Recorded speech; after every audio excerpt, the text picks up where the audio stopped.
Le deuxième problème, c'est les cas réellement qui ont une pénurie de symptômes. Et cette pénurie de symptômes, c'est lorsque on n'a pas suffisamment d'éléments dans le cas pour choisir au mieux le médicament indiqué. Donc, ce sont ce qu'on appellera réellement des cas défectifs. Vous avez le mot en allemand derrière moi, voilà.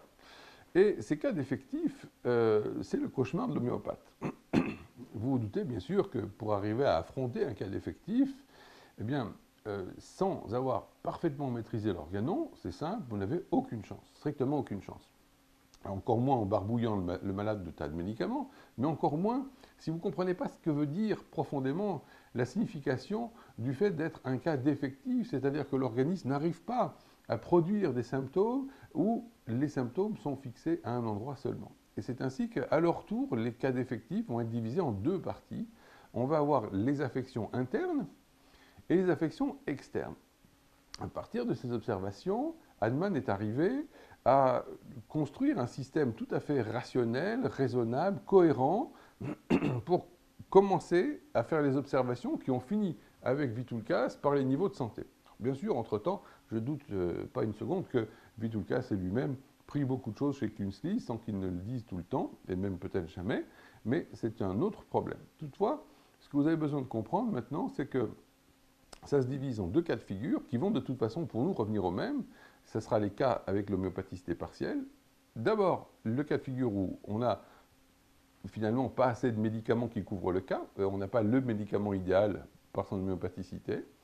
Et le deuxième cas de figure, c'est les cas qui en eux-mêmes sont réellement défectifs, ce qui est une circonstance finalement assez rare, parce que l'expérience vous montrera bien souvent que ce cas dit défectif ne l'est que parce que vous n'avez pas pu correctement observer le cas. C'est pour ça que ça nous ramène à toute la dimension de poser des questions sur un cas à distance, par Internet ou par tout ce que vous voudrez, parce que vous allez être complètement prisonnier de l'œil de l'observateur, de celui qui observe.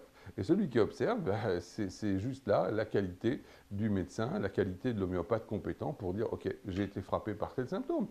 Et cette qualité d'observation est elle-même fonction de votre maîtrise de la matière médicale. Les deux choses vont ensemble, puisque je vous le rappelle, le seul intérêt de l'observation, c'est de connecter avec la matière médicale pour dire « Ok, ce remède à ça ».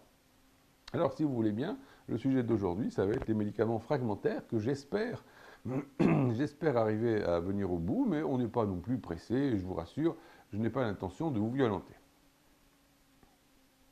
Voilà, alors la pénurie de médicaments, c'est le premier chapitre, et nous arrivons ici à l'organon, paragraphe 162. Je vous rappelle quand même qu'on a commencé la deuxième année aux alentours du paragraphe 100, je trouve qu'on a quand même bien tracé, et vous voyez qu'une fois qu'on a quand même digéré le gros pavé du groupe 1, je dirais de 1 à 70, le reste, ça va quand même mieux.